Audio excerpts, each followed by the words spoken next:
Check out Paddy's Rewards Club. Place 5 bets of £10 or more across any sport in a week and get a £10 free bet the next week. Paddy Power, you beauty! Max £10 bonus per person per week. Excludes shop bets. Selected odds. Conditions and exclusions apply. 18 plus. BeGambleAware.org. Hello and welcome to this Monday Postcast. I'm Maddie Plough and I'm joined by James Hill here in the studio, and we've also got Racing Post colleague Justin O'Hanlon on the line with Paul Binfield from Paddy Power over in Ireland. As well, as per usual, we're going to look both backwards and forward at the week of racing, kicking off with Next Destination at Naas yesterday. Connections have now confirmed that he's going to go for what is now the Ballymore at the Cheltenham Festival, the same race that Sam Crow has been touted as being aimed at.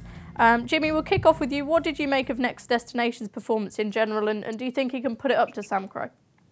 I was impressed again by Next Destination. I was impressed with him at Navan, and I was impressed with him this time. He didn't beat the horse that he beat at Navan as far as he had on this occasion, but I think he was just idling in front on this occasion, and he jumped, I thought, a bit better as well than he had at Navan, travelled well. I still would prefer Sam Crow to him. Sam Crow looks to have more basic speed for the Ballymore than Next Destination does. If it was softish ground, then I think the tables could be turned, but at the moment I'd rather stick with the favourite. OK, and Binners, how do you now bet on the winner for the Ballymore? Well, we're 7 from 8, Maddie. Good afternoon, listeners and Maddie. Yeah, 7 from 8, and we've pushed him right out for the Albert Bartlett, Maddie. OK, that's obviously indicative of the target that they're going to choose. Hi, Justin. What did you make of Next Destination and the whole Sam Crow Cheltenham picture in general? Hi, Maddie. I think the Sam Crow picture is probably a little less cast in stone than many might think. I think there's every chance he might drop back to 2 miles for the Supreme Novice. I think he'd be well able to do that. I think he's got plenty of gears for 2 miles.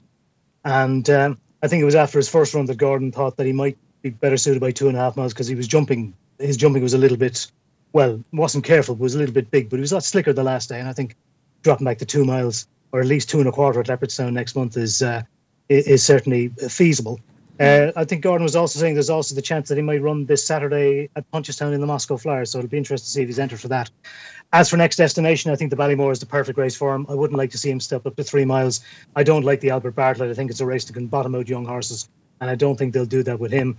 But you know, he's a good solid horse. He won in adverse circumstances yesterday. He was in front way too soon, and as well as that, he did idle a bit in front, and Cracking Smart got a bit closer to him than he was probably entitled to.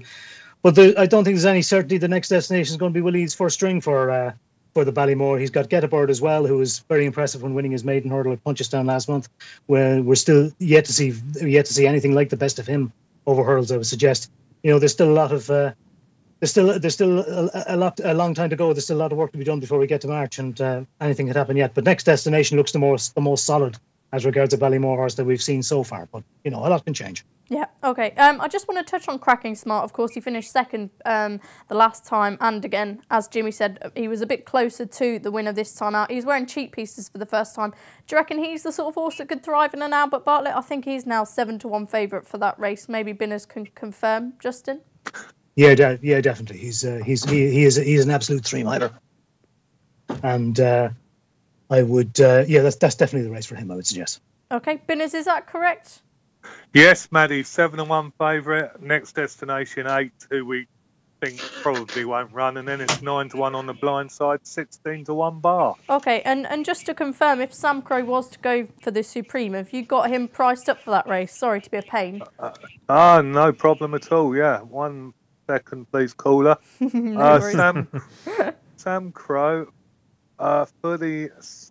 You can have 16-1 for the 2-miler, Maddie. Blimey, so I think Justin might be getting stuck into that. Jump onto that, Justin.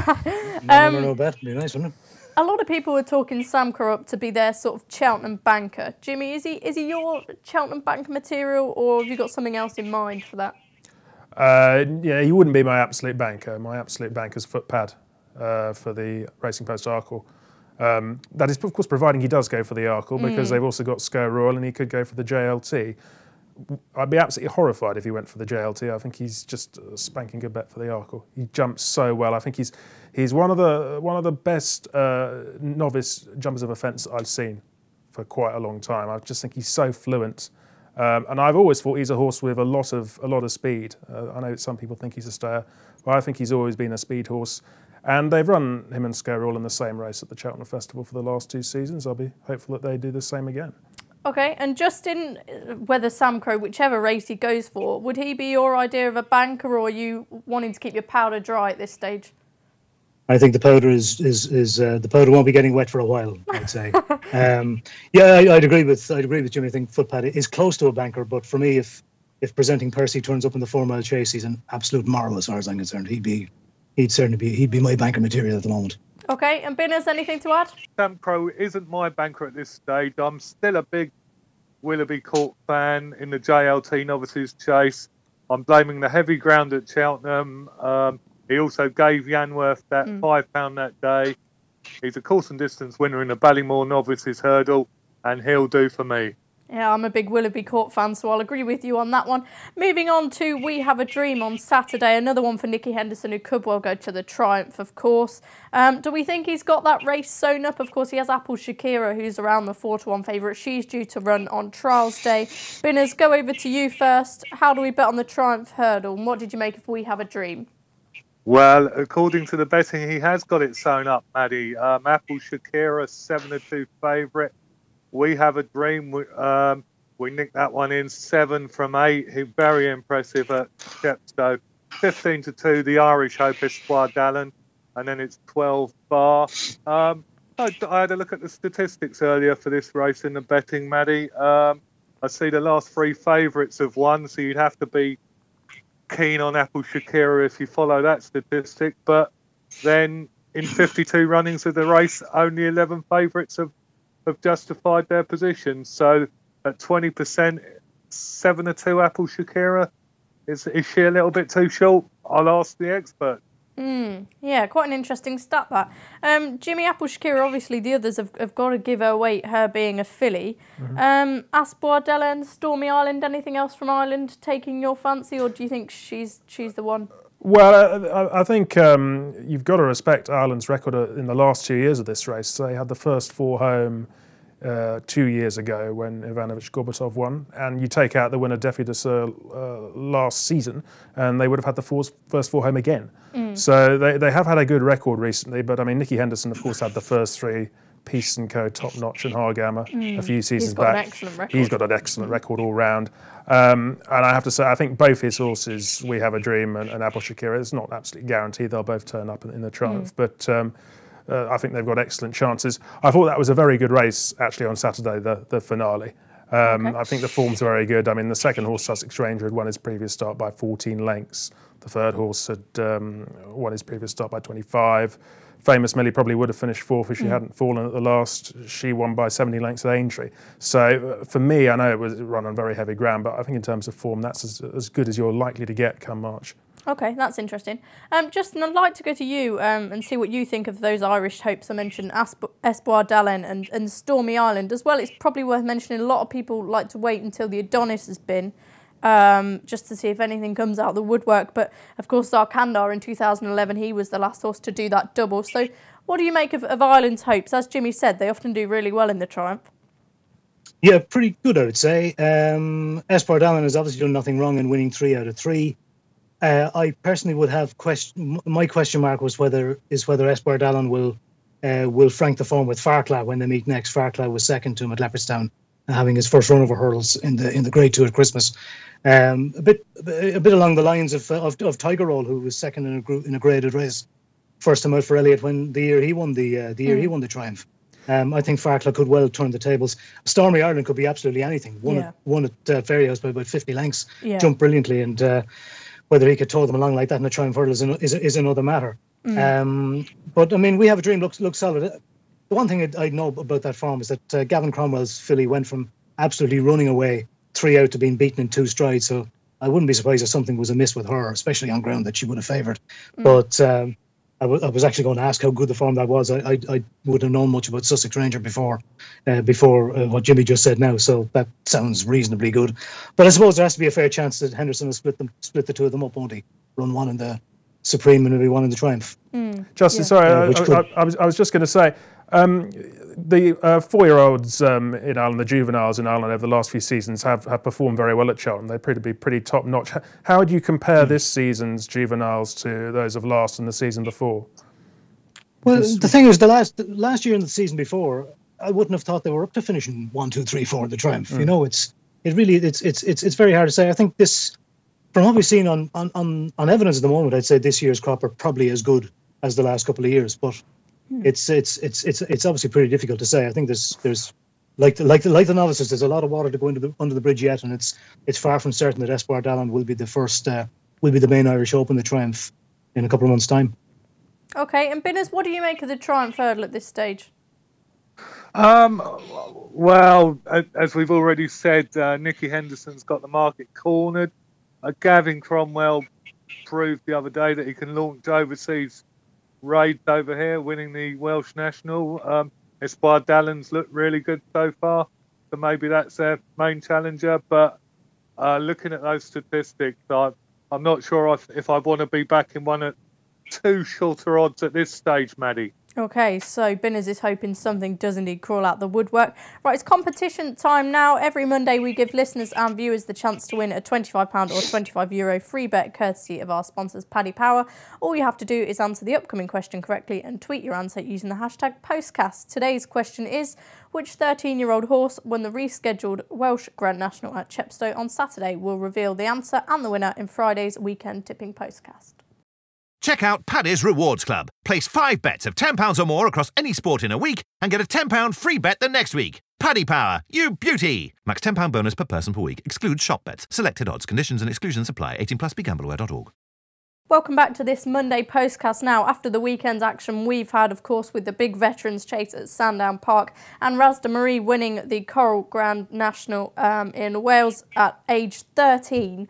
The subject of a veterans chase has come up and it's a very interesting talking point, so I think we should just turn our attention to that now. A lot of people are saying that there should be one introduced at the Cheltenham Festival. Jimmy, where do you stand on this one? It was a great race on Saturday, wasn't it? Yeah, fantastic race. They usually are fantastic races, and I really do think there should be one at the Cheltenham Festival. I think Cheltenham Festival could do with 1 or 2 more handicaps anyway, because they're always competitive. And I think a veterans chase would be fantastic. It's very difficult for older horses to win handicaps at the Cheltenham Festival these days because of the quicker ground. I mean, they used to be in the 60s and 70s, conditions used to be virtually unraceable at Cheltenham. You know, those were the days when you had 12-year-olds like What a Myth winning the Gold Cup. I mean, you won't get 12-year-olds winning the Gold Cup now. It's virtually impossible. So I think, you know, for horses to win at the Cheltenham Festival, unless it's very soft ground, it's very difficult for the older horses. And I just think a veterans chase would give them the opportunity. It'd be hugely popular with the public. Yeah, it would be hugely popular with the public. I think on Saturday that race was probably my favourite. A lot of people saying a mare's chase is perhaps more likely. Justin, where would you stand on this? Veterans chase or not? Well, the cynic in me says that they only need 2 more races, to give us a 5-day Cheltenham Festival. And this and a mare's chase would probably be the 2 perfect ones to put in. If you put in a veterans race, I wouldn't put it in as a new race. You could probably make the Kim Muir a veterans chase or something like that. But I mean, why not turn a race like the Whitbread Gold Cup into a veterans chase or something at the end of the season? Because I mean, there's plenty of long distance chases at that end of the season anyway. You have the Irish National, you have the Scottish National. There's a very valuable 3-mile 6 handicap chase in Punchestown. Why not make a race like that a veterans chase? And have it at the end of the season, a sort of maybe a veterans championship or something. A finale. I like the sound of that. Sounds great. Would you be in favour of them adding a mare's chase? No. No? Is it just a case of no? There's enough races for mares on the calendar as it is. There's a plethora of them, especially in the spring. I don't see why we should add another one. And if they did, why do it at Cheltenham? Yeah. Okay. And Binners, there's enough dilution as it is. Binners, another word from you on whether there should be a veterans chase or a mare's chase or anything after this weekend. Where do you stand on that at Cheltenham? I don't want either, Maddie. Where does it stop? We can't just keep adding to the festival. Surely there comes a time where it's just overload. I love that veterans chase at Sandown on Saturday. I was cheering Pete the Feet on with all my might as a 14-year-old. And it was great to see Bywise, who was second in the Paddy Power Gold Cup a few years ago, win it. But I definitely don't want a veterans chase at the expense of any of the current races. Okay, so we've divided opinions somewhat there. 2 for, 2 perhaps more slightly against. Now moving on, give us one horse which caught your eye over the weekend. Summerhill Boy, we've not mentioned him yet in the Tolworth. He was brilliant. And of course we had action at Naas and Plumpton on Sunday as well. Jimmy, who's your eye catcher for us? Well, I don't want to remind myself, but Wild West Wind was running a really good race in the Welsh National. I hope he's come out of that okay, because it was a horrible fall. And he's got a bright future. Have to try again with him next year, but that was very annoying for people who backed him like myself. There was a horse who won at Wincanton that took my eye. That was Le Boiselot. I don't think that he'll be a horse who's winning races at the Cheltenham Festival, but he clearly thrives on heavy ground. He looks to be a horse who's progressing. And I just think if you're looking for a Saturday horse in novice handicap chases over 2.5 miles, I think Le Boiselot is a horse to keep on side. He's probably going to jump into the 130s now in terms of his rating. He won by 10 lengths. But if he can keep on improving the way he jumps, I can see him winning another race or two. Okay, excellent. Justin, any big eye catchers in Ireland for you, or indeed elsewhere? A couple, yeah, Maddie. Horse of Willie Mullins made its debut in a beginner's chase at Cork on Saturday. Live, Love, Laugh was very impressive. I think you'll probably find him being aimed maybe at the RSA. And going back to the next destination race, of course, the one that finished third, newcomer of Willie's, Duke de Genève, ran a really cracking race, first time of asking, and he's going to be one we're going to be hearing a lot more of this season as well. Yeah, I chucked him on my running order. I thought he travelled like a really good horse, and then he just blew up a little bit. Where would you go with him, do you reckon?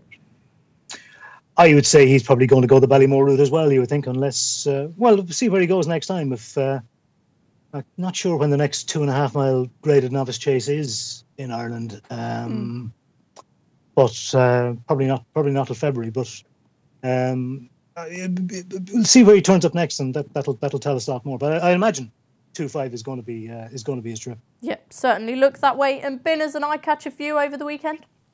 I really like the look of Monte Avoillois in the Tolworth, Maddie. I think there's a big race in this fellow, as long as they can brush up his jumping. It's unusual for a Paul Nicholls horse to jump the way he did. He made 3 quite big mistakes, but he was still there and had the rest off the bridle after 3 hurdles out, and back to the drawing board over the schooling hurdles at home, and I'm sure there's a big prize in this one.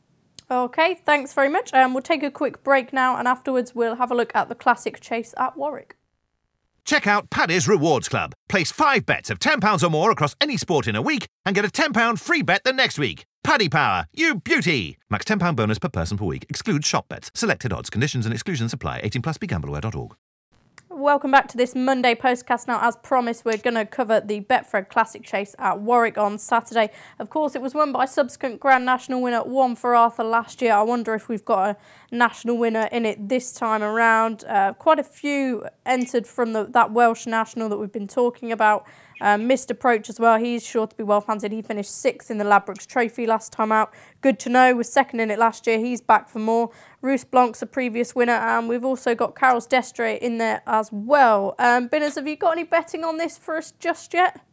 We haven't yet, Maddie. We're going to have it priced up by Monday evening, so keep your eyes peeled. Okay, didn't think so at this stage. Jimmy, your selection for this one? Yeah, well, you tend to need a good jumper for this race. Warwick's got lots of fences down the back, so you need a horse who jumps fairly accurately. And horses with form at Sandown tend to produce that. So I'm going to go for 2 who ran in the London National at the Tingle Creek meeting. That is Cresswell Breeze, who finished 3rd, and Top of Thornton, who finished 5th. Cresswell Breeze is in really good form.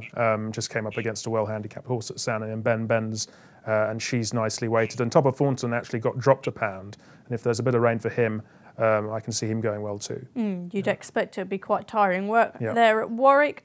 Justin, any opinion on this for you yet? I tell you what, Maddie, I'm going to leave you and Jimmy in splendid isolation on this one. I have no opinion about this race whatsoever. Yeah, it is a tricky one. And Binners, have you got much of an opinion on this classic chase? Did you manage to give it a look?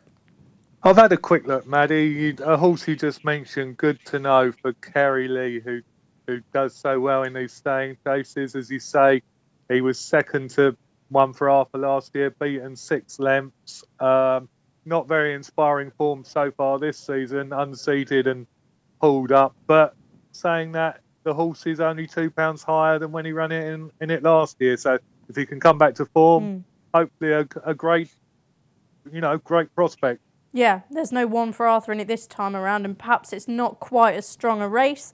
Is there anything else running this week that we're keen to mention, Jimmy? I see Magic Dancer's got 2 entries, a Kerry Lee hurdler at Kempton, and he could run in the Lanzarote, stepping up in trip because he was finished 7th in what used to be the Labrador, the Racing Rewards hurdler, Ascot, staying on well there. And he's also in the 2 mile hurdle, which wouldn't be as classy a race, but he'd still have a good chance in that. Kerry Lee's in really good form at the moment, and horses handle soft ground well. So if there's a bit of rain, I wouldn't be too concerned for that one. Yeah, okay. Justin, anything on your radar? Well, it'd be very interesting to see if Sam Crow has entered up in the Moscow Flyer Novice Hurdle at Punchestown on Saturday. Gordon, I think I mentioned already, Gordon intimated that he might just get an entry in the race. And it would be the ideal sort of race to see how he'll get on against better horses over 2 miles. So I think I'd be very interested to see if he's even entered up in that. The entries aren't out yet, but that's the most interesting one this week, I think. That could determine his festival target. Perhaps he stepped Death Duty back in trip, so maybe he's going to have another go with Sam Crow. Hopefully, it will go a bit better. And Ben, has anything this week catch your eye? I've got to mention the Chatteris Fen Juvenile Hurdle at my local track, Huntingdon, Maddie, 3 o'clock on Friday. Nicky Henderson has indicated that Style de Garde will run in that race.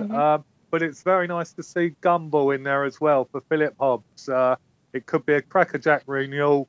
And, of course, Gamble caught a tartar last time in Apple Shakira. Yep, right, OK. Moving on to our Cheltenham Anti-Post Postcast. They start tomorrow and we're going to look at the Champion Hurdle. Tom Siegel will be joining us for that. Who do we think simply is going to win the Champion Hurdle? Can anything beat Bouvardere? What does the market say, Binners? Well, we're non-run no bet on these 5 big races at Cheltenham, Maddie, but so we're 4-7 Bouvardere, 11-4 Fahine, 4-1 York Hill, 6 Mellon, 10 Defi Gissoy, 12 My Tent or Yours, and Apple's Jade, and it's 14 bar. Okay, brilliant. And where would you side on this one? Well, I'm going to sidestep the winner, Maddie, and go each way with My Tent or Yours. Won at Cheltenham at the December meeting. He's finished 2nd in 3 champion hurdles and filled the same position in a Supreme. Incredibly, during his career, he's won or been placed on 23 of 24 starts, 4th on the other, and 12-1 each way looks fair to me. Okay, I think you can rely on him to fill that position one more time. Jimmy, Bouvardere, can he be beaten now? Fahine disappointed? I think Bouvardere's got it in the bag. Turns up on the day in the sort of form he's in at the moment. They're all fighting for 2nd place, I feel. Tom Segal actually read a really good piece in the Weekender a couple of weeks ago, just saying the lack of young horses coming through in the champion hurdle, in the 2 mile hurdle division. Just looking at the market earlier, I see what he means. I mean, it's just full of older hurdlers, and there's no real young talent coming through. So yeah, My Tent or Yours could well finish 2nd again. And I think I'll probably actually go for one of the Mullins horses at bigger prices, one of the older Mullins horses, Arctic Fire or Wicklow Brave, to finish 2nd or 3rd. Arctic Fire's been retired. I think he's been retired. Oh, has he been retired? Yeah. Oh, no. Yeah. Yes. Of course. Well, we'll just go with Wicklow Brave Now then. you know which one you're having. Yes, okay. And actually, Wicklow Brave ran really well in the champion hurdle last year because he got left at the start and lost quite a few yards. So he did well, I think, to finish 6th or 7th in the end, not beaten that far. So of course he won at Punchestown after that. So I can see him going well. Yeah, okay. You mentioned young talent. Justin, I'll bring this one over to you because I thought Mellon, he was so keen at Cheltenham, and maybe if he can learn to settle and you've got to remember he's very inexperienced. If he can learn from that effort, do you think he can chuck his hat into the ring, or do you think it's a case of it's Bouvardere's to lose? Oh, it's definitely Bouvardere's to lose. I mean, even if Willie gets Fahine back to the track, he's not going to be back before Cheltenham. It would be a training performance that would be mind blowing if Willie could get Fahine back to be able to beat Bouvardere. at his best, I think he'd pick Bouverdere up and carry him, but it's not going to. I don't think it's going to happen. Interesting, the powers of York Hill so short at fours. He's significantly shorter with powers than he is with anyone else, apart from Bet365. Mellon, but there is a case to be made for Mellon. He was very, very keen, very, very keen in the Beulah, and it got him beat in the end against two, fairly rock solid, as you would say, older two mile hurdlers. He can probably only improve, Mellon, but whether he's quite good enough to even finish second is well, it's more than open to question, I'd say. I do agree with Jimmy about Wicklow Brave. I think he'll go off a big price on the day, and if he can set off even within 5 or 6 lengths of them, he'd have a chance of getting into the money. Okay, fair play. Now, just before we leave, I've got 2 Twitter Q&A questions that I just thought I'd nip in there. Scott asks, is Cause of Causes not an outstanding bet for Cheltenham? He loves it round there and has not been given enough credit for what he's achieved. He's, of course, in the cross-country. I think he's around 4-1. Jimmy, Cause of Causes, do you think he could make it another one at the Cheltenham Festival? Yeah, I'm sure he could. I mean, he just seems to light up when he comes to Cheltenham in March. And what he does do better than virtually any other horse is finish so strongly. I mean, he really does power up that hill. So, yeah, it's a bit early, really, for me to be thinking about the cross-country.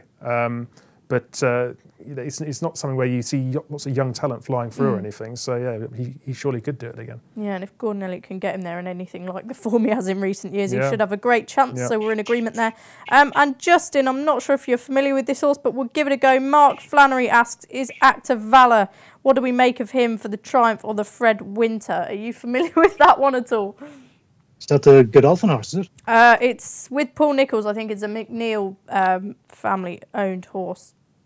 He might be ex-Godolphin. That's about all I know about him. Ah, okay. So I don't know. Okay. Well, we've sort of mentioned the Triumph already, but Jimmy, are you familiar with that horse? We'll give it a go.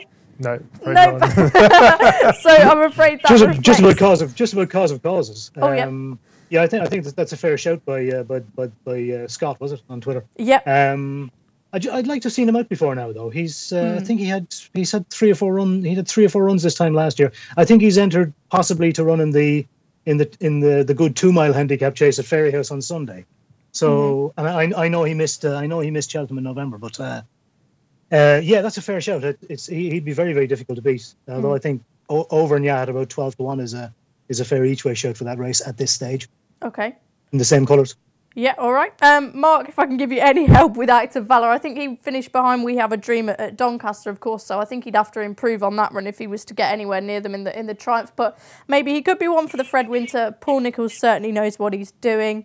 Right, that should about do us for this week's Postcast. Please join us tomorrow when, as I mentioned, Tom Siegel's joining us to review the Champion Hurdle. We'll see you then. Check out Paddy's Rewards Club. Place 5 bets of £10 or more across any sport in a week and get a £10 free bet the next week. Paddy Power, you beauty! Max £10 bonus per person per week. Excludes shop bets. Selected odds. Conditions and exclusions apply. 18+. BeGambleAware.org.